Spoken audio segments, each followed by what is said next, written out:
Happy birthday, dear Jamie. Happy birthday to you. I may not be able to sing, but I sure can walk. Last June, I flew over 3,600 miles and then walked over 100 miles to attend a new friend's birthday party in Scotland.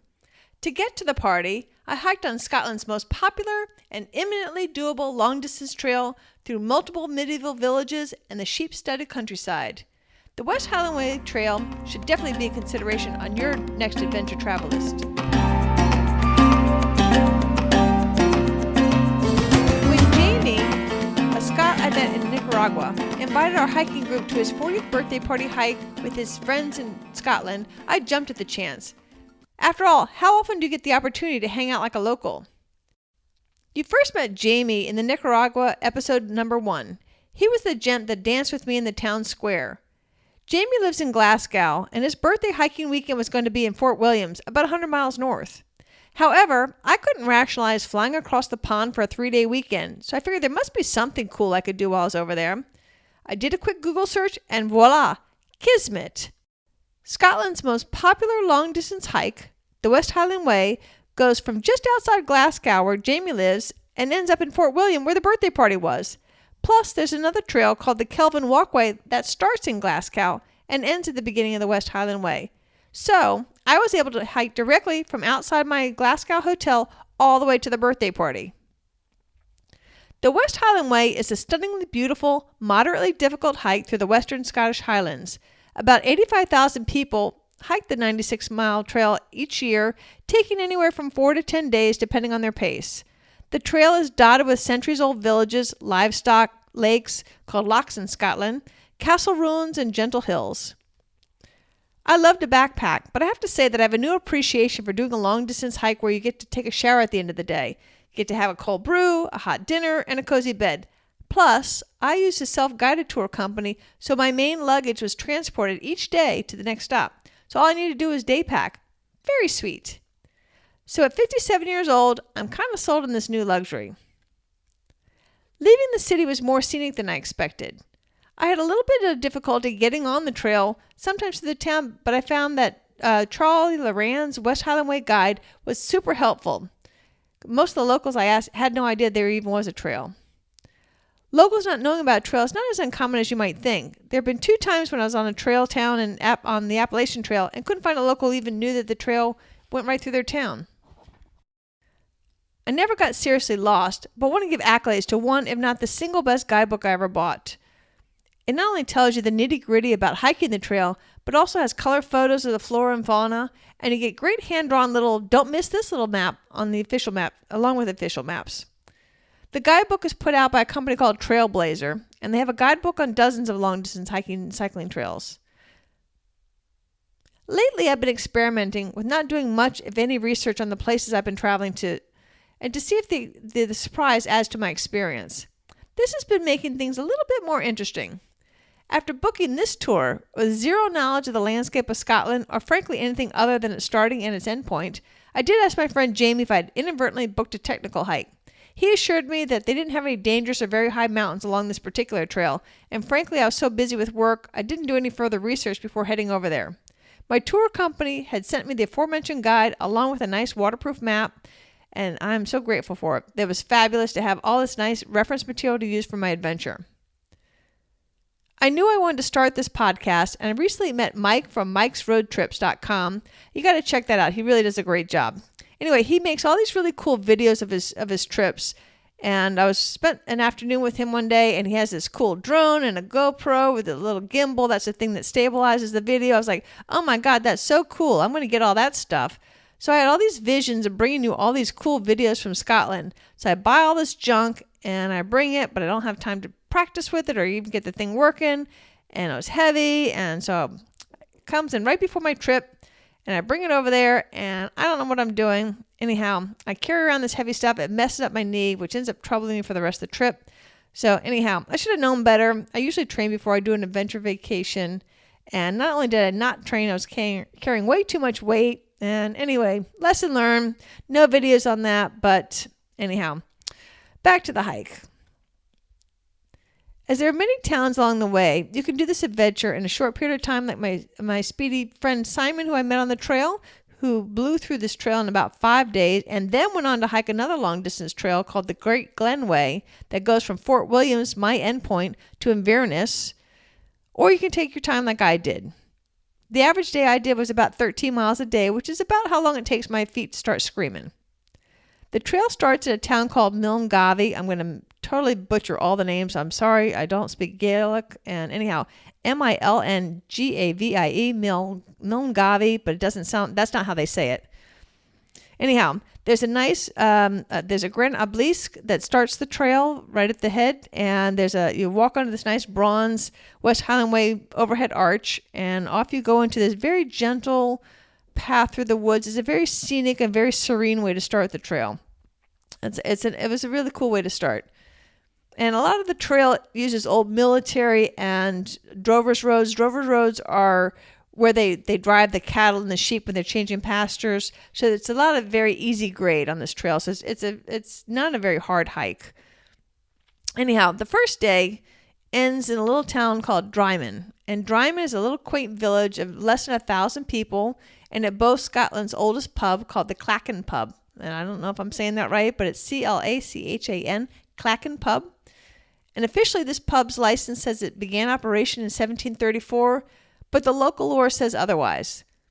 This pub serves Fraoch, Fraoch, which is a heather-based ale using a recipe that's over 4,000 years old.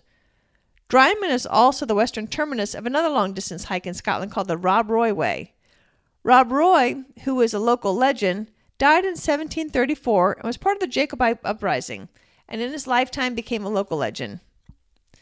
Locals say that Rob Roy's sister herself was actually the landlady of the Clachan Pub. A recurring theme you're going to hear in the Active Travel Adventures podcast is about the exchanges with fellow travelers and the locals that you meet in your travels, and how they become the bedrock of your favorite memories. After finishing my first day's hike, I arrived in Dryman before the rooms were ready, so I'm sitting in the nice comfy lobby getting warmed up in front of the fire, even though it's June, and I met an Australian named Russell and an expat American living in Canada named Linda. You bond so quickly when you're an adventure traveler, and the three of us not only kept up for the duration of our hikes, but also thereafter. We all know that whenever we're in each other's turf, that we'll reconnect. Russell and I ended up hiking together the next day to Ruardinen before we taxied back to Balmaha to sleep. Accommodations are really tight along the West Highland Way because the towns are so small, so it's really best to book early or to plan on camping. Frankly, even though at first I was disappointed that I wasn't able to get a room in that picturesque Ruardinen, when Russell and I encountered our first midges while enjoying our little post-hike beer outside, it turned out to be a good thing. Midges are these super annoying, teeny tiny gnats that bite, but they mostly just drive you batty. Where I live in North Carolina, we have something similarly annoying called no-see-ums. That's because they're so hard to see. I did pack this netty headgear in case the midges drove me crazy, but I really never had a reason to put it on. The only time I had an issue with these bugs at all was over that one beer in Ruardinen. One reason June is usually the preferred month to hike the West Highland Way is because the midges aren't so bad then. Apparently they can get really maddening later in the summer. But these little inexpensive head nets can help you out there. By now, Russell and I are hiking alongside the Lake Lamont. The Queen Elizabeth Forest Park is in the town of Balmaha and has a spectacular overlook on Connick Hill. We were blessed with picture-perfect weather for the summit. Less than 100 people live in this little town of Balmaha, but it's a popular day trip from Glasgow due to its really scenic beauty on this Loch Lomond and this panoramic Connick Hill vista. When you're in Balmaha, you can take a ferry ride around the loch or go over to the Inchcailloch. I'm just going to keep butchering these names this whole show. I'm sorry about that. They've got a little pub at the Oak Tree Inn, which is really the only place to sleep and eat outside of a couple of ice cream places. And this little place has won Scotland's Best Independent Pub Award twice. I thought the food was pretty tasty too, and I would like to say kudos to them because they're the only place in town so they can get away with being awful. Speaking of summits, Scotland's mountains aren't overly tall. In Scotland, they call it hill walking. Most mountains aren't over 3,000 feet, 1,000 meters. However, there's some 283 that are over 1,000 meters, and many folks like my Scottish friends Jamie and Julie count how many times they climb these 3,000 footers. They call it Monroe bagging after the gentleman who first counted how many there were that were over 3,000 feet. And speaking of Scots, going back to my first night in Scotland, I thought there was something I learned from Jamie that was very interesting and an insight into Scottish humor. When I flew into Glasgow, Jamie and I met for drinks and dinner. We had drinks at a new American bar he wanted to show me that featured Pabst Blue Ribbon as the preferred American beer, as the featured American beer. I thought it was hysterical that this bar was using one of our cheapest beers to highlight American beer, and I thought it was pretty shrewd, profitably so, on the owner's part. On the way to dinner, we walked past the Gallery of Modern Art in the Royal Exchange Square. In front of the museum is a bronze statue of the first Duke of Wellington sitting on a horse. On top of his head, people keep putting plastic orange traffic cones. Several decades ago, a prankster put a cone on top of his head. The locals thought this was a hoot, and it was art, so the cone keeps getting replaced. In 2011, Lonely Planet listed this tribute as one of the 10 most bizarre monuments on Earth. I did sense that Jamie was proud of his countrymen's in-your-face art. He said the locals considered it modern art because it's in front of the Modern Art Museum, and the locals are quite fond of it. The local government spends over £10,000 a year to continuously remove these plastic cones, but the locals are just as fond of it that somebody sticks that cone right back on as soon as they take it off, and they're just as persistent in replacing it. A Facebook Keep the Cone petition garnered over 72,000 likes in just 24 hours after the city council planned to raise the statue up to inhibit the cone people. Not bad for a city with a population of under 600,000. The photo of this cone head is a hoot, so be sure to check it out at activetraveladventures.com.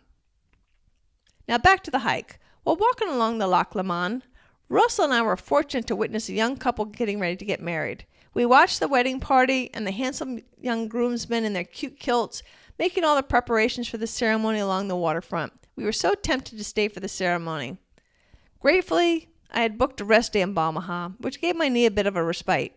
Not enough, I'm afraid, as the next day I had a 14-mile hike that was challenging but not killer for most people.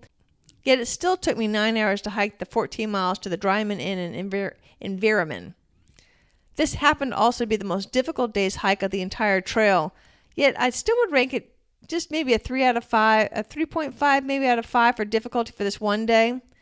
There are some rock steps, so definitely more up and down stepping than the other days, but this is still a really, really doable hike for most folks that are in decent shape. It was just really hard for me because of my bad name. I would give the whole West Highland Way hike maybe a 3 out of 5 difficulty rating. Now let's talk about the historic Dryman Inn, which is located at the north end of the gorgeous Loch Lomond.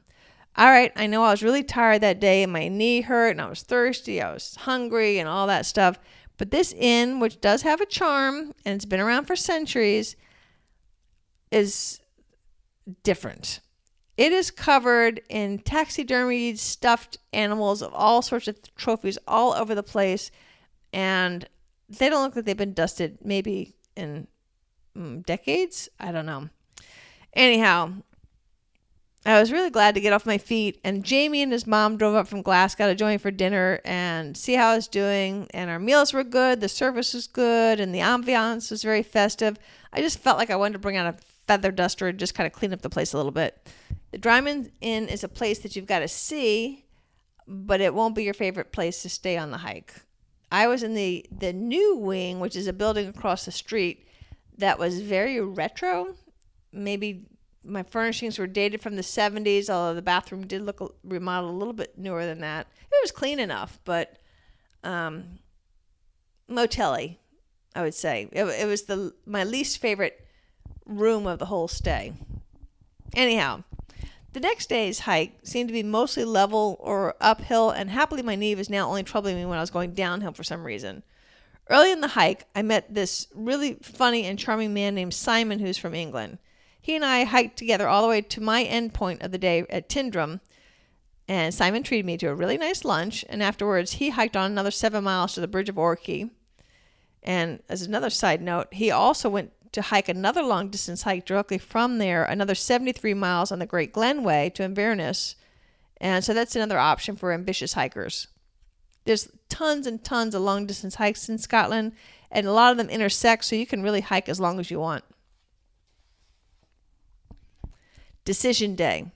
My knee is still troubling me, and I'm scheduled to hike 20 miles today. Mind you, I'd only hiked 20 miles once in my life on the Appalachian Trail. Knowing that I was in for some really unpleasant Scottish cold rain this day, I planned to start my hike at 5 a.m. The weather was that nasty 40-degree rain shooting darts sideways, piercing into your eyeballs kind of rain. Dutifully, I set out for Bridge of Orchy, 7 miles away, promptly at 5. It wasn't a difficult hike, but man was it cold. I had all the right gear except for my gloves were thermal but not waterproof, so I didn't even bother wearing them because all they do is just make it just as nasty. So anyhow, Simon had mentioned to me about waterproof gloves, but I haven't found any stores. All the towns are too small that there's no place for me to buy a pair. So by the time I reached Bridge of Orchy, my hands are like frozen claws from clutching my hiking poles.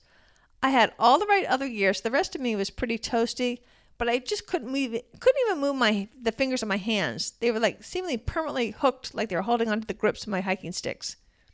When I made it to the town and I found a little inn to get some coffee and a warm breakfast, I went in to wash up. I could not even grip the toilet paper. My hands were so frozen. They kept falling out of my hands. In the restaurant, I was embarrassed about making such a puddle with all my wet clothes, but the innkeeper seemed nonplussed. They smiled and said they were used to it. Now toasty and reading my trusty guide, the next 13 miles of the day were across the most barren land of the hike. Not a house or a road for 50 square miles. In this awful weather, if I had any kind of a mishap or got lost or injured, I would be in serious trouble. Plus, I'm still having these knee issues. So I decided to use my gray hairs, and I made the executive decision to use the backup plan that my tour company had provided me. I ended up taking a local bus to my next destination. Best £4.50 I ever spent. The rest of the day was spent leisurely looking out of the big picture window at the ski lodge while eating delicious hot soup and enjoying hot chocolate and just having a lovely afternoon. There's this big picture window, and the ski slopes are now mountain biking trails because it's now June. And there's these two young boys going up and down the ski lift and riding their bikes down, and their faces and their smiles, it was just priceless. They entertained me for hours while I waited my shuttle bus. My right knee appreciated the time off, so the hike the next day to Kinlochleven wasn't so bad, despite climbing the Devil's Staircase. The view from the top of Devil's Staircase is really a highlight, and I was grateful that the weather was once again cooperating.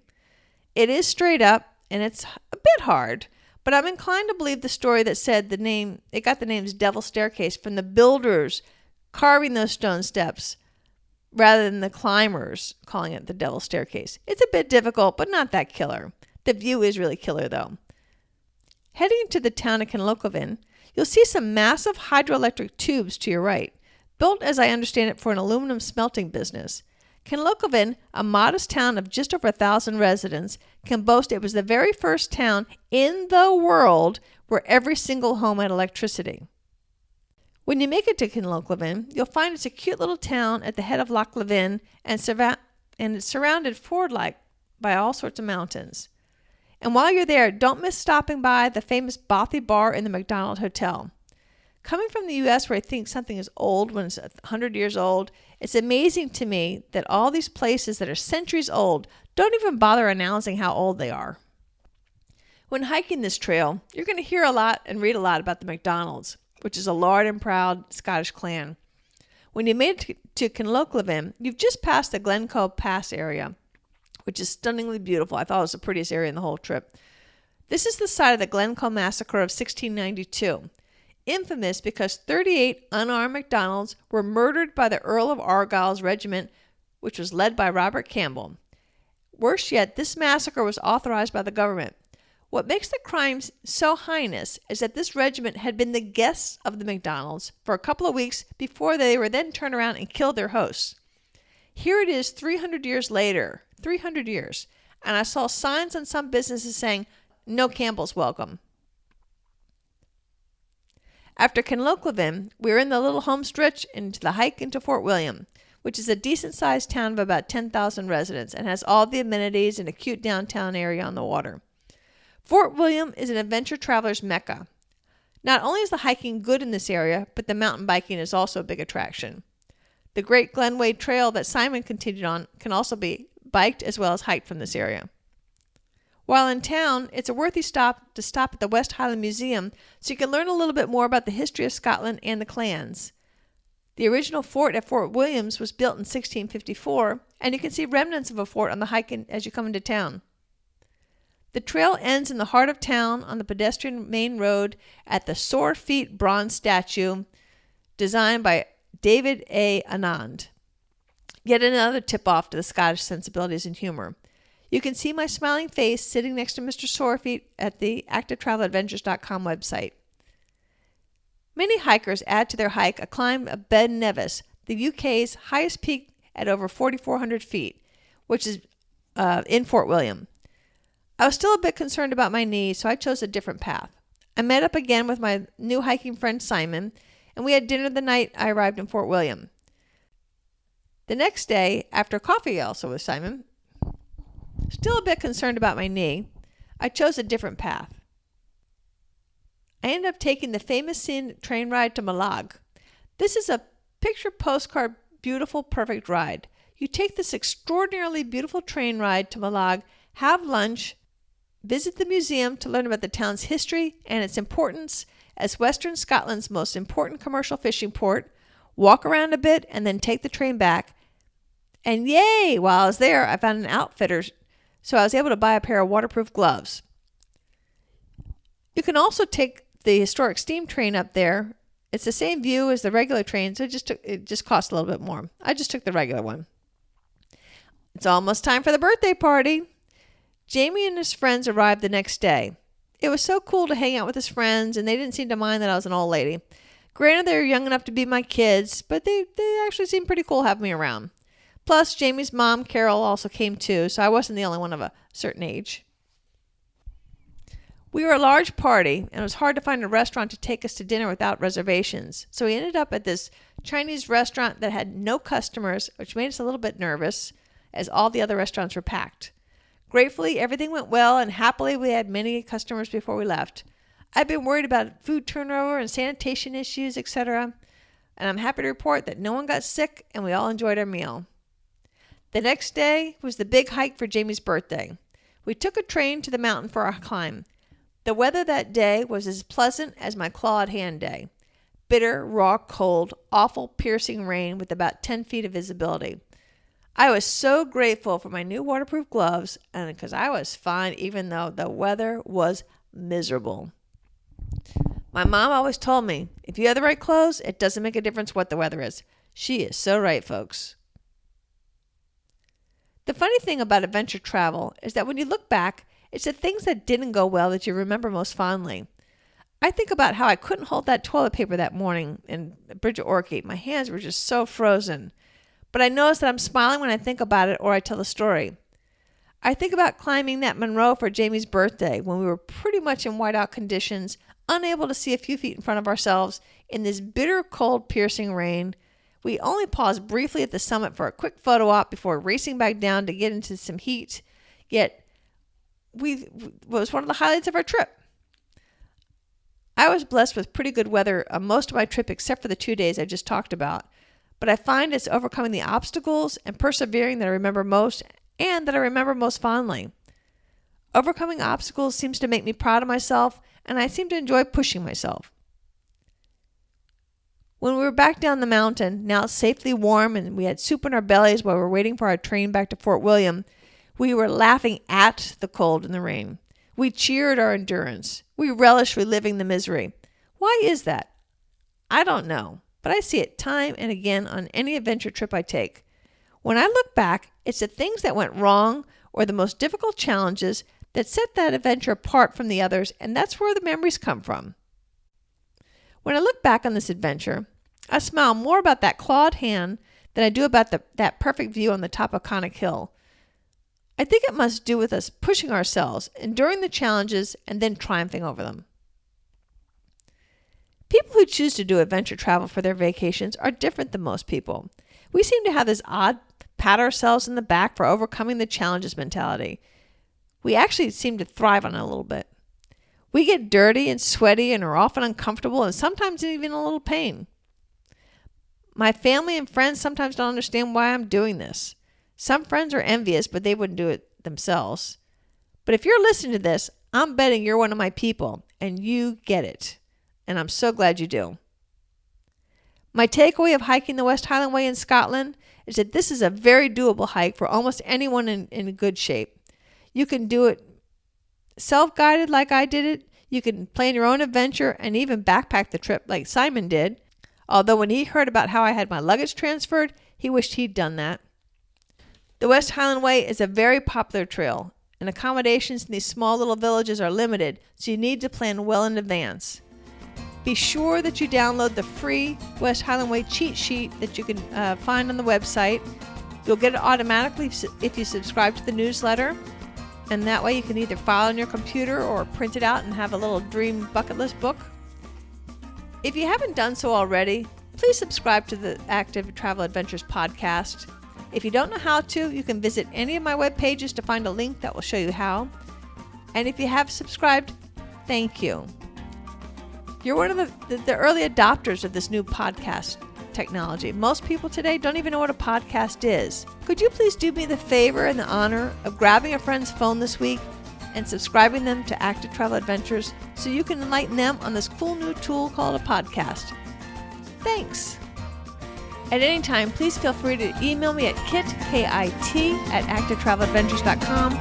I love hearing from you. I like to hear your suggestions, your comments, your ideas for destinations. Let's keep in touch. Until next time, adventure on.